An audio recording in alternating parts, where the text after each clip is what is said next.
If you're in Seattle, and you need to buy or sell a home, we'll be right there for you.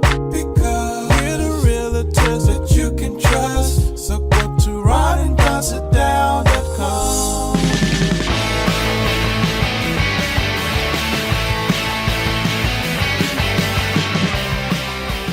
You're listening to The Ron and Don Show on the Ron and Don Radio Network.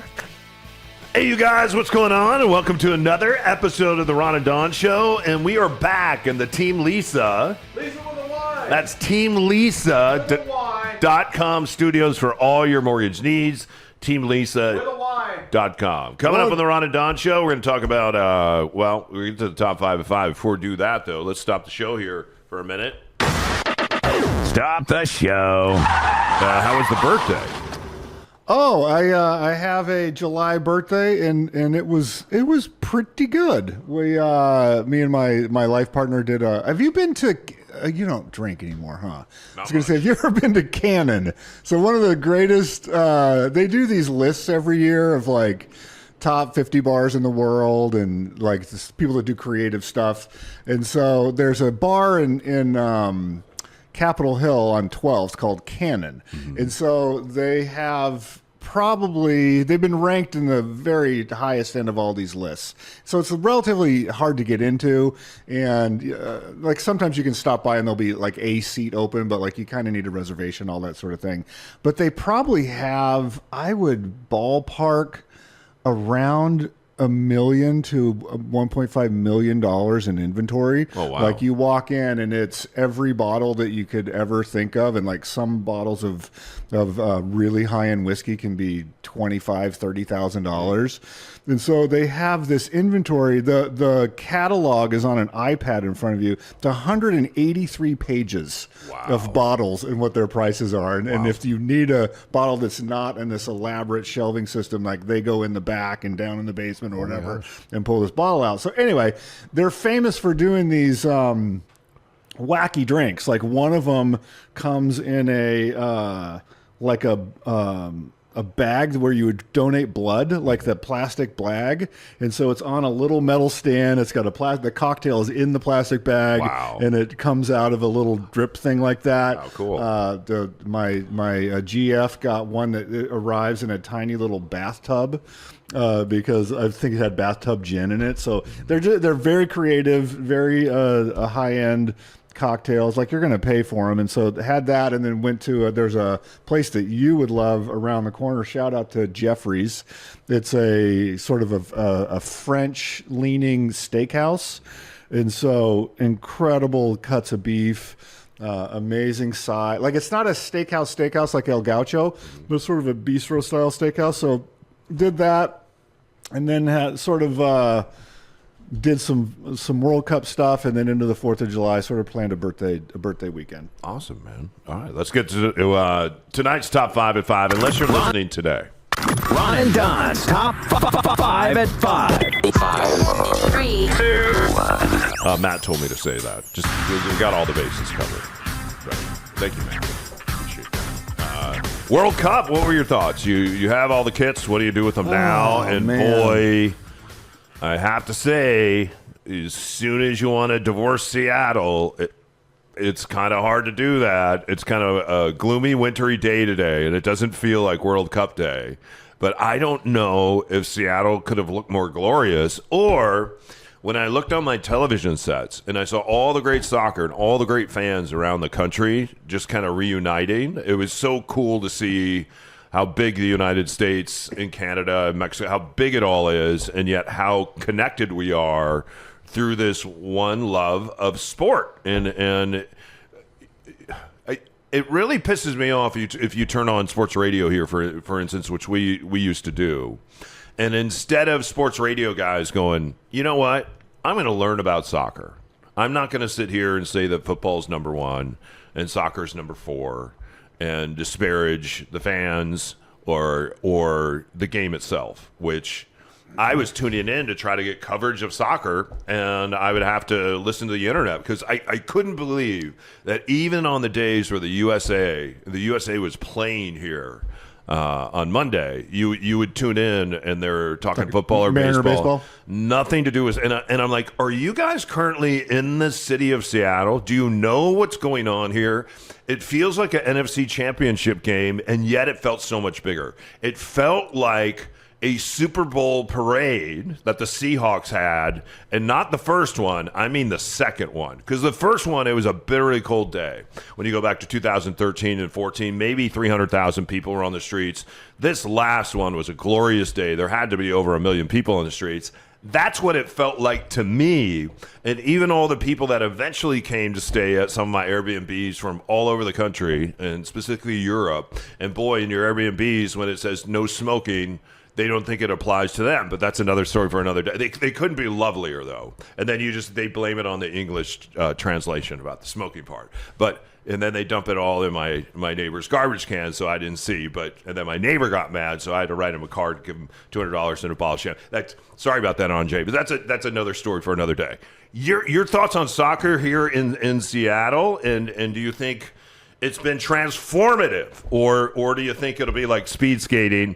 Hey, during the Olympics, we were all kind of into Eric Heiden back in the day, or the Dorothy Hamill camel. But as soon as Americans not out there, Americans have no interest, and it's back to football, baseball, and basketball. Well, a lot to unpack there. So back to your first point, I tried to do this thing where I was going to engage in this, and I was actually listening to the PTI guys. I listened to the Kornheiser's podcast, and Michael Wilbon, who's a famous curmudgeon, was like, listen, when over 2 billion people tune into a game, he says, I decided a couple of years back, because he has a son that was in high school, he's like, I'm going to engage with this sport. Like, I don't know anything about it, but my son plays and was in high school on the team, played basketball and soccer. So he's like, I'm going to engage in this sport. I've covered sports professionally. Like, let me figure this, how to engage with this. And I had a similar thing. So I kind of got swept up last World Cup.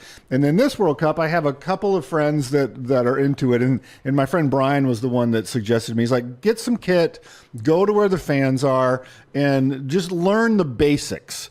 And because I was always like, nothing happens. And he's like, well, learn the basics. It's like, understand, how they're doing, a setup could be a 1-3-2-1, or like the defensive lines, or what the positions do, and how, what a set piece is. And part of this actually to me was also going through 3 seasons of Ted Lasso, where you kind of learn a little bit about the show is not about football, but you learn a little bit of the concepts.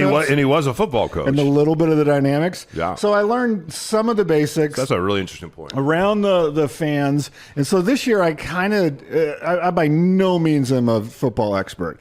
But the thing that I do understand from playing sports my whole life is you can understand passion, you can understand effort, you can understand a sense of urgency, and you can, it doesn't take a genius to look at when you see specific players that just pop off the screen, pop off the pitch. We're like, there's something special about that guy.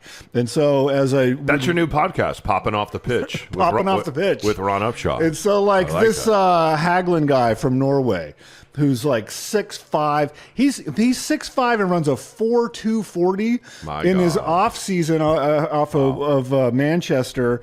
In one of the off seasons, he went and trained with the Baltimore Ravens linebacker crew for 8 weeks because he wanted to learn, how do I get leverage with my shoulders? How do I perform more like a American football player? Because he's like, I don't want to get he's so big.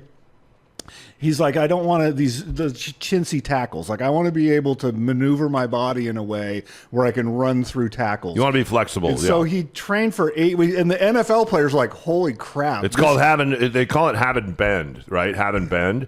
The interesting thing, for those that maybe you don't understand a 40 time, on my son's high school football team, the running backs would still be up in the 5s. Used to be back in the day when our coaches would do it back in the 80s. We'd be like, oh, I ran a 4.6. Probably didn't. With the stopwatch going With a stopwatch. Now that it's electronic, it's very different, and all the times are much slower. Think about this. The University of Washington probably doesn't have one player that can run that speed. And I think the Seahawks, Rashid Shaheed, would probably be the only player that may be able to beat him in a foot race, but it would be down to the wire. And this guy's 6'5". That's unheard of. And so there's some videos of him online. Incredible. I check him out. He's the big, tall, blonde Viking guy that has the straight blonde hair. So anyways, he trained for 6. So like once I get that backstory and I'm watching the game, I can, even when I'm not, he doesn't have the ball, you can go, holy crap. Like you watch him accelerate, you watch the way he moves, you watch the way he goes through a tackle. Everybody knows about Messi, and just, I watched some videos from his old coach in Barcelona that explained what he was doing and how he scans the field, and he's looking for like playing chess when other people play in checkers. And so you can watch him and just not just follow the ball around, but go, what is Messi doing? And it's like, oh, he's doing it, and then bam, he scores. You learn about a corner kick and what a set piece is and how they're supposed to do crosses. And so very just tip of the iceberg stuff. Like, again, not expertise at all. But you got to be curious. And did you learn that because the game made Ron curious? Who's naturally very curious. Did it make you go online and go, I'm going to start reading up on AI to learn this sport? Or was it... Well, I talked to my friend Brian and asked him some very basic questions. And then watched some videos on YouTube and, just tried to educate myself a little bit. But the thing, like, for me, going back to this final USA match, first off, it had, between the Spanish-speaking Telemundo and Fox, it was over 40 million people. So, like, that's better than any NBA Finals game, even with the Knicks winning this year, the first time in 53 years. More than any World Series game that we had, even when it was Dodger-Yankees or Dodgers and Toronto. You had more viewers than that. So, again, it's only one match. And NHL doesn't come close. And what would come close in the NFL would be an NFC or AFC championship game. But obviously the Super Bowl is way bigger than that in America. But watching that game, nobody popped off the pitch, like for the American side. When you watched you got to pop the pitch. Capo Matt, Verde, don't you agree with that? If you're not popping the pitch, it's going to be a long day, isn't it? I think it's pop off the pitch. Pop off the pitch. Yeah, you got to pop off the pitch. But even Fridays, when you watch, I love the alliteration. The Capo Verde squad play Argentina. There was urgency. There was movement. They were popping off the pitch. They were like taking shots. We didn't get a shot on goal, the U.S. team, till like the 70th minute. Like that might be the name of this podcast. Popping off the pitch. Popping off the pitch with Ron Upshaw. It was fun to watch, and then you start to contrast things.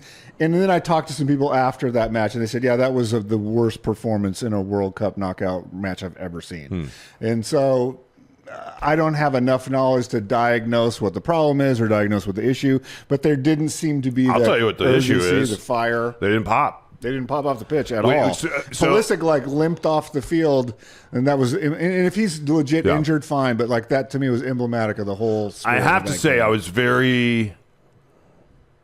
There's about an 8% part of me that was rooting for Belgium. Why? I did not like what the president did. He put his finger on the scale. As soon as he did it, he wrecked it. Everything he touches turns to dust, and like he gave that team so much motivation. The story going in was the Americans were the underdog and were down a guy, and you can rally around that. You and I have competed in youth sports our whole life. Even as men, we still compete in youth sports. I was out hiking the football with my son over the weekend. The fact, number one, that he went in and did it. And then number two, that he couldn't keep his mouth shut. He cannot keep his mouth shut.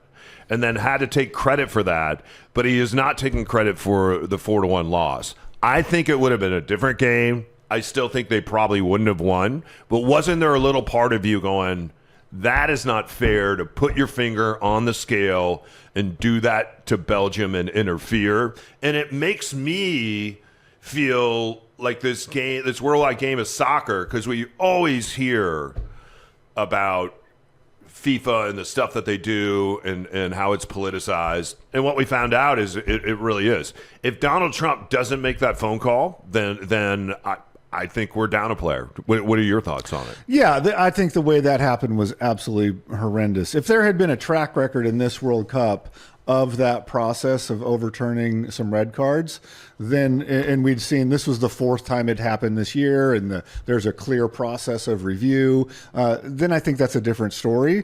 But that's not how it went down, and we haven't seen that. And so I think you're absolutely right that it motivated the Belgium team. You can fit 320 Belgiums inside the United States.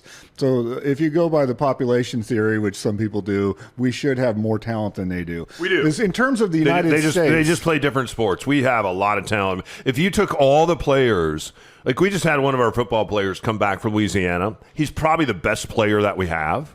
He couldn't start in Louisiana, and he went to 3 different high schools down there trying to start. He's a senior this year. He will be our very best player, right? And we're the largest student body, almost 2,000 kids in Seattle. So, that's the point I was going to raise about the future of soccer in America. Yeah. is we don't have any youth programs. Like if you think about Messi was recruited from Argentina when he was 12 years old. He lived in a not boarding like, house. hey, we think you're really good. Hey, why don't you move to Barcelona? We'll pay for you to come here. We're going to pay for your school. We'll pay for your family. We're going to give you a living stipend. You are going to be getting the finest food, the finest coaching, great living accommodations, free gear, everything at the age of 12, so that then you could play as a teenager. Yamal on the Spanish team, he was recruited out of the youth leagues by the age of 12 or 13 and started at 16 for the national team. You look at David Beckham, if you watch that documentary on Netflix, which is really good, he was recruited, I think, at the age of like 11. And the manager of the team came in and went to his house, and his dad lost his mind because they'd been following this team his whole life. So like we don't have that infrastructure here, and until you do, the Sounders have a Sounders Academy, and they kind of go around to some of the junior teams and like the AAU type of soccer leagues. You know what? You have to have soccer fields in the inner city, and if you want kids to learn to swim, the parents are paying for that. The parents pay for the travel team. We have a guy that helps us do renovations named Erasmo. His son's a good player, but Erasmo has to drive him everywhere on the weekend, has to pay all the entry fees, has to buy all the cleats. And so if you're Messi or the youth teams in other countries, they recognize your talent and they say, we're going to help you play. Like, it's not the mom or the dad driving you to Portland. That's happening here though. Like, if you go to Cleveland High School on a Friday night, you will watch that team get blown off the field. Is it because Cleveland doesn't have any good players? All of Cleveland's players that are really good play at Kennedy. All of Cleveland's players that are really good play at O'Day. Quote unquote, they get a scholarship with an eye wink. Eastside Catholic, line them up. Bishop Blanchette. It's all those schools. So it's happening, but it happens differently for American football, not for soccer. What's that? Yeah, not for soccer. So I'm saying that, but think if that was happening instead of football, you were going to some of the greatest athletes, let's say at Cleveland, and go, hey, we're going to give you a soccer scholarship at O'Day. Let me ask you about the mentality. Those things would begin to change. Because I think the mentality is different because of over a century of a different culture. Let's say that your son, someone came to you when he was a freshman and said, hey, Mr. O'Neill, we think your son's got some talent in this sport, doesn't have to, whatever the sport is. We would like to send him to a boarding school where he's not living at home. And basically his full-time job, besides getting an education, is going to be getting better at this sport. We think if he works hard, he has the chance of going pro. Would you be like, yeah, I totally want my son to go to a boarding school? Can I stop by and eat for free? Ron and Don's Top 5 at 5. Number 2. That would be awesome. Right? Get him out. Out! Let's stay with soccer. What? Sometimes when I think about race around the world, and when you look at slavery here in America, and you study the world wars that we've had, and also the world wars on our own soil, we were one of those countries that became very dependent on slave labor. When 10 million people lived in the South and 33 million people lived in the North, and we went to war, 4 million people who lived in the South were slaves, right? And then you think about where we used to do radio. You could walk out our radio booth. You could walk down to the Mississippi. You could stand right there where they auctioned human beings off. Hundreds of thousands of them. And yet there's not a plaque, a memorial. There's a casino there, right? There's a casino. There's a casino on the water. All that to say, and then when the rest of the world said, hey, we are not sending slaves to the States. The States went, you know what? Then we're going to go ahead and create our own slavery network, which they did, right? And it wasn't uncommon what Thomas Jefferson did. It's not uncommon that a lot of men did that. And a slave back then, when they closed the slave trade, sometimes, especially if it was a young male or female, they could garner $65,000 in today's dollars. It was very, very expensive. So to own slaves was very expensive, but our economy depended on it. It was dependent on slaves.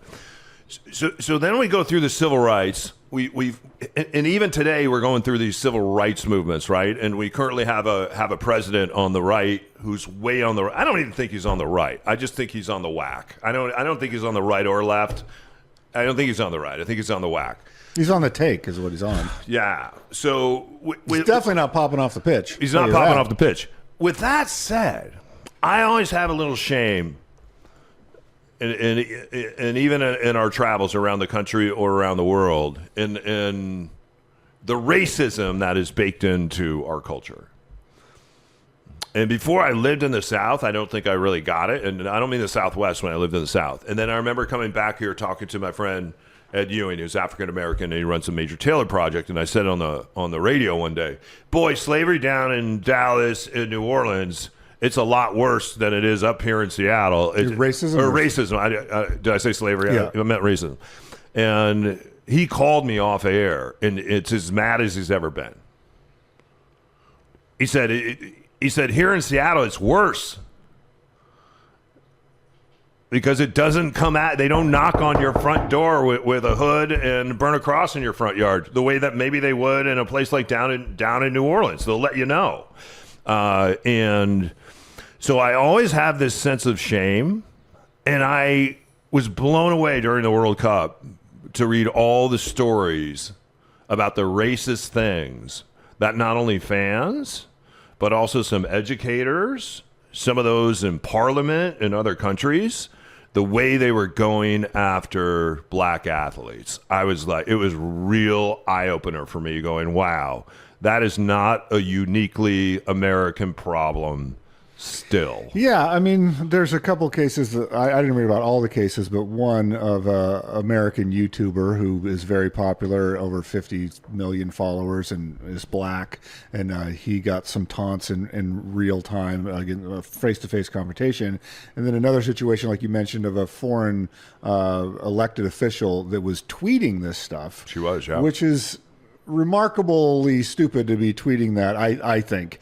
And so it like, I don't know if the stuff from other cultures and other things you can't trace back to our American slavery. I think what happens is, in a World Cup thing, what I'm learning is people are so invested in their country doing well. And if you watch that Egypt match against Argentina, the Egyptians, when they were up 2-0, it was an energy that I don't know how to describe the energy. It's not nationalism; it's a pride in Egypt. I don't even think sometimes nationalism has been stolen, and it's a very unique word, isn't it? Yeah. So like there was this patriotic pride or a swelling of like, oh, holy crap, we're about to beat the defending world champions, and energy there, and you could feel this momentum. It was palpable. And so I think though, when you get into that state of mind and your expectation is shattered, that if that's already in your heart, if you have this superiority racist thing of like Egyptians are better than Argentinians or whatever. It can be, when I was in Central America, you can have Central American countries that like, we're better than, I'm not going to name them, but I saw it firsthand. We're better than you. And it's like, what? You're like right next door. Like, what are you talking about? And so it's a weird dynamic. It just reveals, so you're under stress, your expectations shattered, it reveals who you really are. And so I think that's what we saw happening quite a bit. However, it is dwarfed by the kindness and embracing that happened around the world. Over almost 6.5 million people came into different stadiums around America, and by and large, that was pretty positive. Ron and Don's Top 5 at 5. Number 3. So let's talk about that. I've had people come and stay at some of my rentals, and so I got to chat with them. They were blown away, number one, how clean the city of Seattle was. And they were blown away, number two, at how nice Americans are. They flew in from overseas. They didn't expect that. There was a lot of people, as I shared before, that did not stay in the city of Seattle. They felt like it wasn't safe. They felt like it's under-policed. And so a lot of people that came here, 750,000 people, did not stay in Seattle. They stayed on the east side. Everything north was booked. South was booked. They tried driving in from the east side on a match day. Holy cow. Yeah. So the question becomes this. Why can't, if we could do that for 750,000 people, keep the city of Seattle just gleaming, why can't we do that as the 750,000 people have just left? Is it because of all the added resources? Like I saw the command center that was working on security for years, right? And I saw them signing off. And there's a picture of over 100 people in the command center. Well, each host city had to agree to spend $150 million in preparation for this match. And they would pencil out, are we going to get a return on that investment? ROI, they calculate that in different ways, that from the influx of the economy, people that come and they stay in restaurants, hotels, Airbnbs, they're spending money, they're going shopping. Also the advertisement of seeing drones, over the football stadium with Rainier in the back and the waterfront there, people going, oh, I'm going to travel to Seattle. You can see a visible uptick in that. But to me, this all goes back to what we've had going on ever since you and I got into radio at Cairo, and you dubbed it, which I've used it ever since, the homeless industrial complex, which is incentivized not to get people off the streets. They are incentivized to get their budget the following year. We have set up a system whereby we have professional bureaucrats who are into spending their budget every year and doing just enough so that it looks like they are helping. And it's sort of homelessness theater. But in reality, we're not taking individuals. If you took the $150 million that we spent on the World Cup and you just said, hey, we're going to help people get out of homelessness. We have the same system with the same tropes, with the same solutions, mayor after mayor after mayor, of pushing people around like chess pieces, never wanting to trample on anyone's rights, never wanting to tie crime and theft to drug use, never wanting to address underlying mental illness, just doing the same thing over and over again. And when we have a big event like this, there's this concentrated effort because of the stuff we just said to put a lid on that, but the lid becomes a tinderbox that can only last for so long, and then it pops off and we have no plan after that. So it would have been nice as a part of this World Cup push to say, hey, we're going to do this and it's going to look great for 6 weeks, and then what's our plan after that? How can we then pivot immediately after the World Cup and have like a World Cup glow that then addresses these underlying issues? Maybe you could have used that money and partnered with businesses that you've been pissing off to build 5 more Mary's places,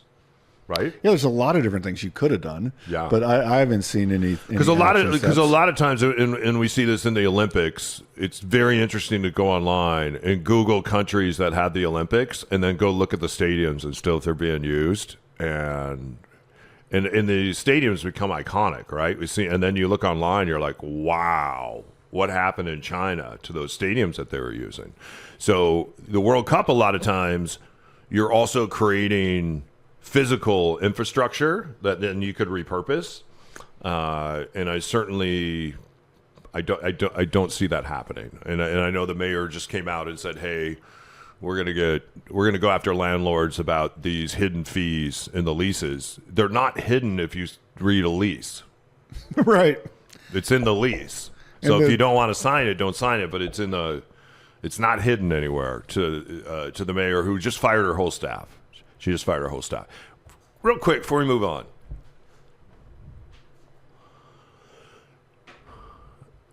Looking online, one of the coolest things I saw was people lingering with each other after the loss. People sitting in trees. People that expected to win. People that didn't want the celebration to happen. People didn't have knives out. They weren't shooting each other. Nobody was murdering anyone. Nobody was fighting. No one was going off half-cocked. It was just people that were sitting out, down around the stadium, just completely stunned, and yet sitting with each other in a lingering way, which I went, I don't know. One of the biggest sporting events, if not the biggest sporting event in Seattle history, and instead of people going home, I saw them lingering, and I wanted to climb the tree and just go bring the guy down and give him a hug. But, yeah, I saw that, and I also would love now to. It'd be great. I don't know if your son got caught up in it at all, but like go to a Premier League game in England, like see what that feels like. Go to Wrexham in Northern Ireland and like go to that pitch and watch a game and see what that feels like to be in a country whose sport is different than yours. I remember where I was. It might have been in England where I stumbled onto a cricket match. I've never seen a cricket match. I didn't know any of the rules. Like, I knew that it was cricket, but like that's about it. And I walked around the corner. There was this big cricket field, and I just went over and watched it. And the passion that these people had about a sport that I had never seen in person before and didn't understand at all was captivating. So it's like, wow, like this, for these folks, this is how I feel about fill in the blank. Yeah. And so to sit there and be exposed to that and go, there's just a lot of interesting things that happen. And I tried to do it in Japan. I wanted to go to a sumo match. They weren't running it when I was there that week. But like I wanted to, because it goes bonkers. Like you're inside this stadium with maybe 5,000 people, and it's just this incredible energy when your guy gets in the ring, like a Mike Tyson fight, except they're sumo and these wrestlers. And so embracing these other things that are different, to me, always has a huge amount of value. Ron and Don's Top 5 at 5. Number 4. All right, number 4, this is starting to bleed into kids' lives. GLP-1s, and we've talked about this before, and it seems like a lot of people are taking them. A lot of people are having great results. I don't like the saggy skin that it gives a lot of folks, but at the same time, would you rather have, saggy skin and not have a heart issue or not have an addiction issue? It can help people in so many ways because it said it actually can transform and change your brain, which is a muscle. The concern is, and I see some boys on our football team doing this that I'm helping coach this year, is they're starting to follow a lot of influencers. And now that GLP-1s, you can just get in the mail. You could be 15 and pretend to be your dad. They're a lot more cost effective. What kept kids out of it is they couldn't afford it.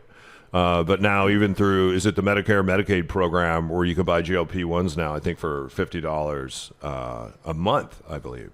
So there's young men, and I got to imagine there's young women doing this now that are seeing other young influencers online. And some of these kids are using steroids that they can buy online as well to bulk up. And then they're using GLP-1s to kind of get ripped. And I don't know when it comes to GLP-1s or when it comes to AI. It's just, I wonder if our parents felt like this. It just seems like every time you turn around, something is coming for your kids. But maybe it felt that way back in 1978 for my mom, too. I think it's different. Like the whole looks maxing culture that especially is infiltrated. That's what it's called, looks maxing. That's right. That's something that no generation has had to deal with before. And if you're unaware, looks maxing are there these influencers, they're young men, and their goal is, hey, in order to be a high value male, and the high value male gets his pick of the litter when it comes to females, and they have a higher status in society, and et cetera, et cetera. That's what they believe. And so they say, in order to do that, you need to maximize your looks. And so they go through all kinds of things to try to accomplish this. Some of the weirder ones are they have all these apparatuses that you will attach to your jaw because they think if you have a really pronounced jawline that it makes your face more symmetrical and appealing. So like they have all these influencers that sell these devices that you work out the muscles in your jaw. There's people that will try to they beat their own cheekbones to try to and some people use a hammer or their fist to basically try and sculpt a different cheekbone. And then they also do these peptide stacks and these GLP-1 stacks to looks max. And there's some people, and they have a tremendous amount of followers. Like, it's crazy. But if you're a kid going through puberty and you have acne and you want to look your best and you feel like you can't attract the person of the opposite sex that you, or the same sex that you want to attract, this becomes a thing that you start to embrace. And so to me, it's two different things. This looks maxing thing is a unique thing that has just arrived, and I would definitely be monitoring if I was around teenagers of either gender, but especially young men, of really looking after that. And are you interested in this, and is it something that is appealing to you? And then the second side is GLP-1 as a class of drugs is, from the stuff that I've been hearing, one of the most revolutionary pharmaceutical inventions ever. And so to have a thing that is not foolproof yet, but can basically lower your weight, lower inflammation, lower addictive behavior, like, dude, there's a suite of good outcomes out of this. Yes, there are still some side effects that can happen for a group of people like any pharmaceutical class, but it's a class of drugs that I'm paying attention to, and I'm going to ask my doctor about, because it's something we've never seen before. And so, again, it goes back to the first GLP drug, I think 25, 30 years ago, was developed from a kind of an off-the-wall scientist that was observing a Gila monster. And they said, why can Gila monsters not eat for a very long period of time? And so they took a sample of the Gila monster's saliva and they isolated this GLP, whatever it is, a peptide or a protein, and started developing that. And that's basically the ancestry of what we now have as a drug. Because he was like, that it's happening in nature, where something can stay alive for a long period of time with very little nutrients and remain healthy. How could we possibly harness that for use in humans? And so it's a super exciting class of drugs. Yeah, awesome. Hey, you guys, don't go anywhere. We'll keep it at 4 stories tonight. We come back. Let's talk about the greatest rock and roll song of all time. Did you know Prince and the Revolution are back on the charts? Did you see that? I didn't. They're charting Prince and the Revolution. More in a minute.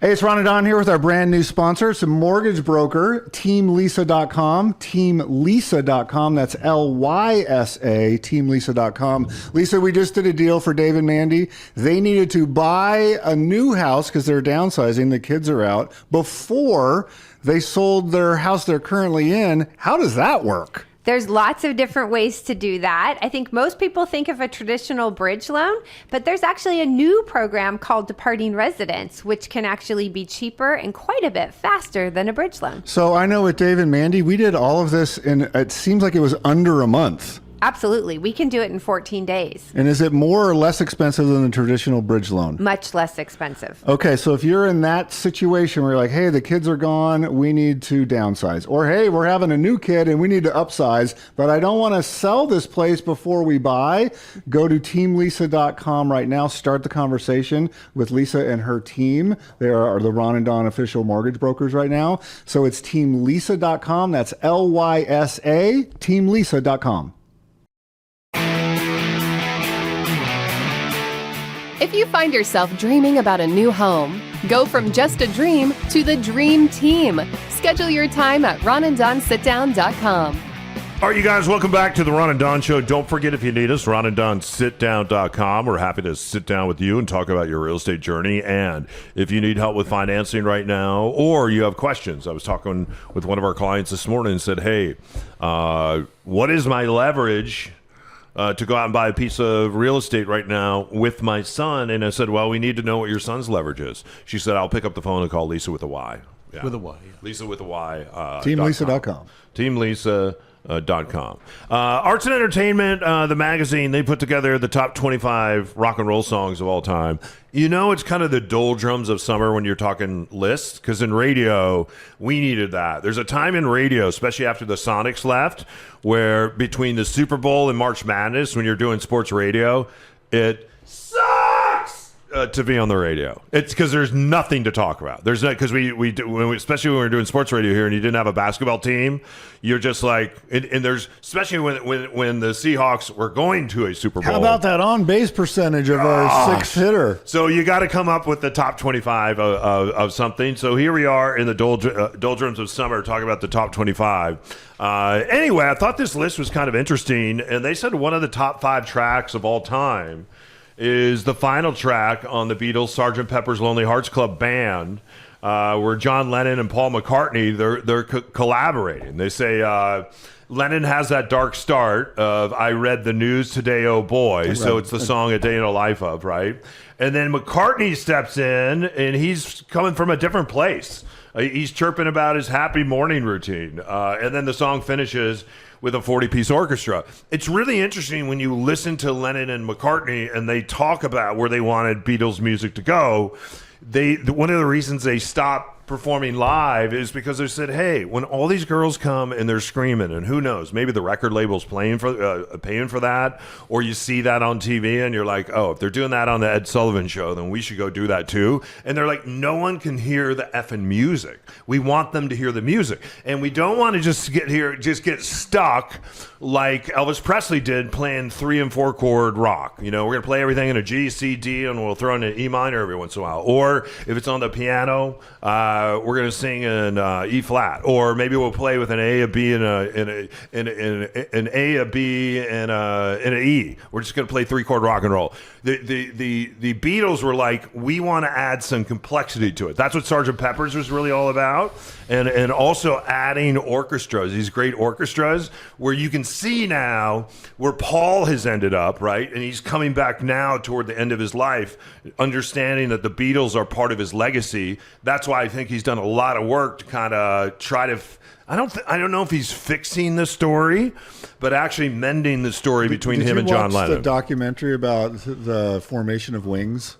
Yes. I think it's on Netflix or HBO Max or something. It's super interesting. Super interesting. Because he's like, what do I do now? Right. And it comes up with Wings. It's a pretty fascinating documentary. Yeah. So what about for you when you look at music and people say the top 25? I don't know if you can name the top 25. I just did bring up Prince and the Revolution, though. Like, my son heard them the other day, and he's a pretty active guitar player, and he's hearing Prince for the first time, not like we're hearing him for the 279th time. Well, so 2 different things there. One, this particular list that you sent out, this list in particular is designed to rile people up. When you say the best tracks of all time, and this was heavily weighted to the 1970s and earlier. So basically saying there's been no good rock since 1970, which is not true. They threw a White Stripes songs in there when it's not even the best White Stripes song. So like, it was heavily skewed towards punk. And I'm not saying that there aren't some important punk rock songs. So when you get into the best things, it's usually meant to drive some clicks. The New York Times just did this, where they did the top 50 songwriters of all time. And they, didn't include James Taylor or something in the list. Like, what are you talking about? So most of these lists are just intended to stir things up. I think what's more interesting, and you bring up that Beatles song, Day in the Life, if you want to talk about the most influential songs, or you want to talk about songs that changed music, popular music, I think those things are more interesting, because the best is what's best for you. And so for Don, the best song might be John Denver Country Roads. It's not my best song, but it can be your. Who am I to tell you that that's not your favorite song or the song that connects most with you? If that's your favorite song, that's your favorite song. Evidently, USA Soccer likes it. USA Soccer likes it. And so maybe that's the best song for a certain setting, but it's not, doesn't make it the best song with a capital B.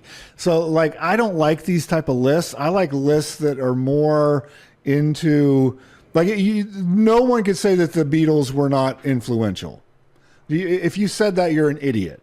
No one could say that Bob Marley didn't change music, because he did, or the Ramones. There are some people on this list. They even go back and talk about, Little Richard and those sort of, like, if you study music in any serious way, you go, yes, Little Richard, even though I don't play him on my playlist and I don't particularly care for the song, you can go, that was influential. Jimi Hendrix, guitar playing changed dramatically after he came along. Might not be your cup of tea.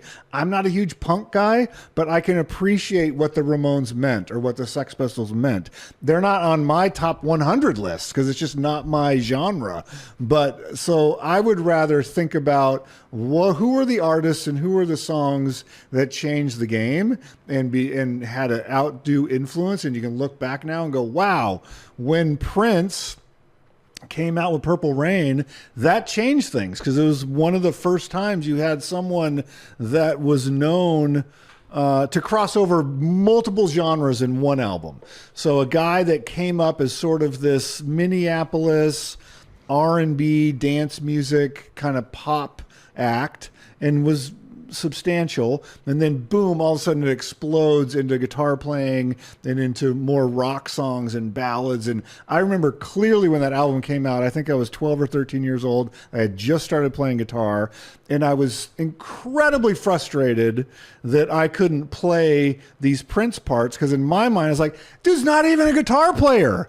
He's a singer and a dancer. How can I not play the Purple Rain, solo when this guy's not even a guitar player, is what I thought as a 12. And then later in life, I was like, oh, I was incredibly wrong, because this is a guy that was one of the greats across a bunch of different instruments. He can play drums, he can play bass, he can play guitar, he can sing, he can songwrite. And so he was this autodidact of music, and I was just wrong on that. And so when you look at an artist like that and you can say, he changed the game, let's have that conversation versus, well, I think Purple Rain's better than Comfortably Numb. Okay, but it is for you. How do you argue against that? All right, you guys, more in a minute.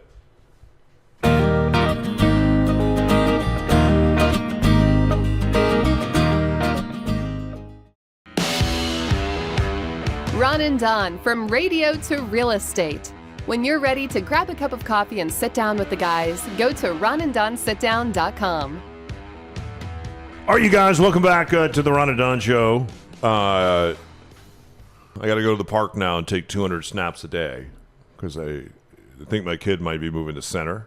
Nice. And he's been practicing some of his long snapping with Chris Sullivan's kid. Chris Sullivan is the great traffic reporter over at Cairo Radio we used to work for. And now his son got a full ride, and he's about Gunner's size, long snapping. So we've been doing that. We got done the other day and decided, he said, hey, can we go get a smoothie? And I said, yeah. So we went up to Queen Anne. We got a smoothie. I got an orange burst. And I have to say, smoothies up there. Emerald City Smoothie. Yeah, it was an Emerald City Smoothie Shop. That is. So I went to the smoothie shop, and I got just a 24 ounce because we hadn't had dinner yet, and I was making pepper steak. So I'm like, hey, I can't go big. I'm gonna stay 24. Shocked to find out before taxes that the 24 ounce whatever that was, it tasted like watered down orange juice. That's what it tasted like. Would you do any add-ons though? Nope, it's just whatever came in the orange blast. Like extra protein. I expected a blast of orange, right?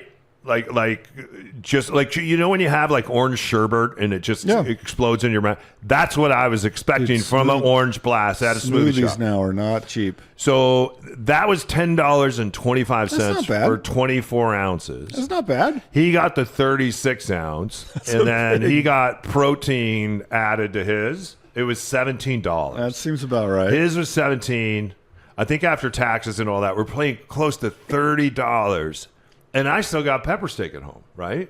So then I see one of the moms who I know is a single mom, and they had been in the smoothie shop, and I said hello, and her son plays on our team as well. And I'm like, and her son, he even had a bigger smoothie than what Gunnar had. I mean, that had to be like a $20 smoothie. I don't know how single moms can afford it. I don't know how single dads can afford it, like me. I don't know how couples can afford it. Anyways, BuzzFeed just gave us a list of everything that went up during COVID, and you would think it would come back down, and it hasn't. So let's at least go through 5 of these. They say, number one, delivery charges. It's true. Like, I've tried to figure out, like, how do you go online and maybe a DoorDash, Uber, or whatever, and you're looking at, okay, 2 burgers, 2 fries, and 2 shakes, and you're going to have those sent to the house, which is not a great example because, boy, there's not going to be enough left of the shake. The fries aren't going to be – the fries are going to steam, so they're not going to be crispy anymore. But let's just say you did this one night like we did a number of months ago, and you look at it, and you're like $35. Okay, that's – and then you go ahead and you hit order, and then you look at the receipt online. Somehow it jumped to $70. Yeah. Somehow it did. And then if you had a third person, that's easily going to be $100. And then you think of all the offices out there where people have DoorDash and all that delivered. And I'm blown away. And I don't know if you see this in your rental too. I'm blown away at all. If younger people are really concerned about the earth, it doesn't seem like they are. Because of every person that comes stay at one of my rentals, they have to have stuff from Amazon sent to them. Just it's Amazon box after Amazon. It's like you're only here for 4 days. Did you really need that pair of shoes and those? Because a lot of times I open it up. I want to see what people are doing, right? Maybe I'll hang on to some. I get a lot of packages that get sent after the fact. And I'm like, someone asked me yesterday, hey, I got some shorts delivered to one of your properties. Can you mail those? And I'm like, no. It's very clear that we don't mail things to people, so you'll just have to get in touch with Amazon, whatever. So I do have a pair of boys' small shorts if you like them. But how do people afford Amazon and take out food without making $500,000 a year? It's interesting because my neighbor is younger, tech worker, and I've talked with him a little bit, but I'm expanding. Is a cardboard just piled up in the alley so like it is in he mine? doesn't have a car. Yeah. And so he does rideshare and delivery. So even groceries and many of his meals. And so in his mind, I believe this is the calculus. If I had a car, I would be paying, let's say, car insurance and gas every month for a decent car, not an extravagant car. What do you think a fair number on that would be? $700 a month? $800 a month? Well, that was the second one on the list. The one is cars. So when it comes down to insurance, if you're going to go out and you're going to buy a new car, not a real expensive car, right. It's not $500 a month. It's $700 a month. So between and it headed toward 1,000 really quick. So between, let's just say, a car for a tech worker, if he owned a car in Seattle and throw in parking, so we're going parking, gas, insurance, car payment is probably $1,000 a month. So I think he's thinking, all right, if I'm spending $100 or even $150 a month in delivery fees, I'm making money because I'm not driving around. I'm not owning a car. I'm taking public transportation when I do go out, or Uber and Lyft. And so by spending this is, I think, millennial math. By spending $150 a week in delivery fees, I'm saving money. I don't think they're spending $150 in delivery fees. Like, I think that's a deal. I think it's more than that. And I think it's more, but I like the connection that you made, and maybe that's true. So we just talked about cars. What about concerts? Concerts. Or what about this soccer match that you really wanted to go to? It's too expensive. You could probably afford it, but when you look at that's a $3,000 seat right there. Oh, for the finals, that's a $2.3 million set of 4 tickets for $2.3 million. I'm not spending. I don't think I've ever spent $1,000 to go to any Somehow show. in our society, people could just start doing the things they're doing right in front of you and out in the open. And I think it starts with. I think a lot of this started with Joe Biden when he wouldn't leave office. I don't think if you talk to Ronald Reagan's son, we used to work with him at Cairo. I don't think he probably should have been president for the last year because of his cognitive issues, right? This goes back to Reagan. This goes back to really powerful people that once they get power, they won't walk away. And then you see this current administration with the power they have. And just how has cryptocurrency gone down in value by 92%? And yet the guy sitting in the other Washington almost made $1 billion on it, right? So and then I fast forward to these soccer tickets for $2.3 million.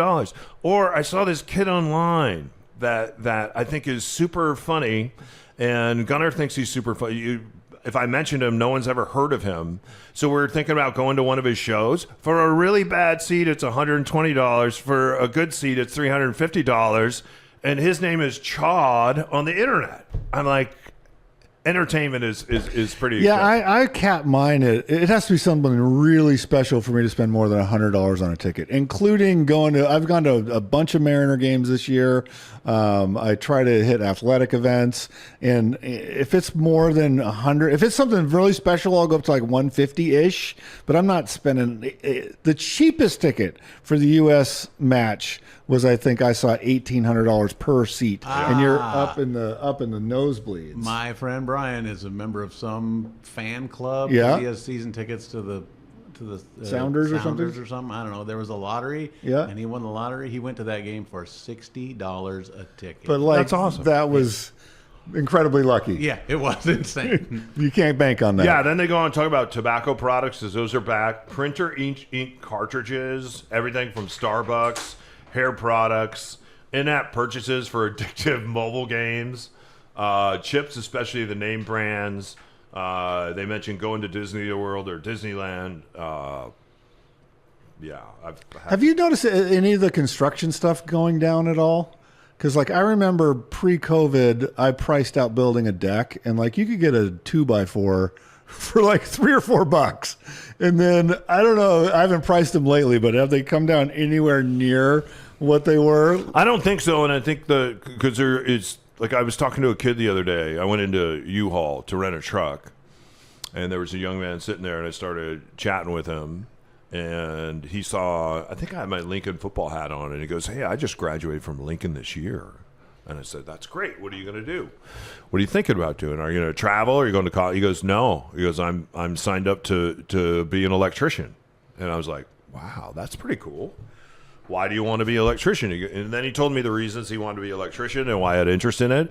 And he said, "To be honest with you," he said, "I think they're going to need electricians 10 years from now." And he said, "I think most of the things that you can learn in college, I don't know if I'm going to be able to get a job." And I said, "You and your parents talked a lot about that?" And he said, "Yes." So the trades, one of the big issues we have, and especially since we started kicking all these people out of the country, there's a lot of people we're kicking out of the country that are involved in the insulation trade.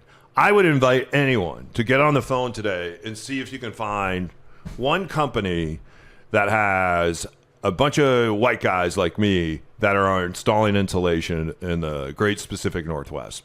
I don't think you're going to find someone, right? Especially the insulation trade. Oh, we're doing insulation in a house right now. It is. The guys went down there with their suits on. It's probably 110 degrees, right, in those suits. And then you get under the house, and then you're putting the insulation in. We had to pull all this insulation out because these mice droppings, everything had to come out in the attic, and everything had to come out in the crawl. And that's just not a job that a lot of people want to do. So what it's done is it takes the trades, and it just makes the trades a lot more expensive. And then we don't get along with Canada. The majority of our lumber comes from where? It comes from Canada. You think it comes from around here? It doesn't. A lot of the homes that were built here in Seattle, they floated lumber from the east side over here, so it's that old growth lumber. But anything that you're building now, whether it's wafer board, CDX plywood, a 2x4, all that stuff is coming from Canada. And Canada's like, "Oh, you want to say F you to us? Well, F you to you. And here's a $100 piece of CDX plywood." So, hey, you guys, thanks for listening to this episode of the Ron and Don Show. We sure do appreciate it. If you need us, just reach out. All you got to do is go to ronanddonsitdown.com. and then we'll sit down with you today. In fact, with one of our clients, we sat down last week online, and then we talked about, hey, let's go get some dim sum. Is that what we went to get? We went to some dim sum.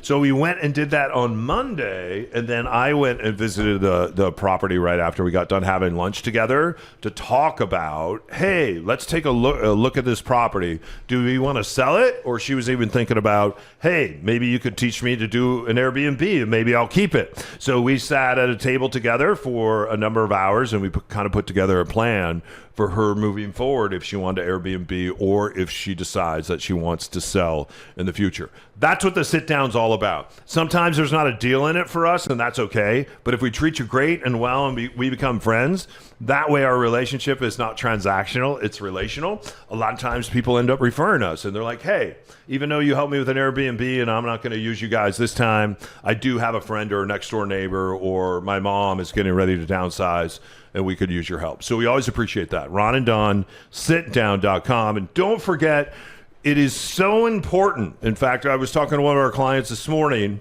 and she had seen a house that she wanted to go out and buy with her son. And I'm like, but have you done your work? Are you underwritten? She's not underwritten. So what do we ask people to do? Yeah, go to teamlisa.com to be underwritten like that. And I've also had multiple people that want to buy before they sell and don't want to move twice. And so if you're in that situation too, teamlisa.com has some cool programs. That's Lisa with a Y. .com has some cool programs for buy before you sell or getting underwritten, and especially if it's a multi-generational purchase, those are different programs than if you just walk in with your W-2 job. Matt was ready to do his part and you cut him off. It's Team Lisa. That's Lisa with a Y.com. I'm starting to have people say that back to me on the streets. Not with that inflection. I sit on the radio all the time. Why wouldn't it be? So it takes about a year, but then people start screaming, and they still do.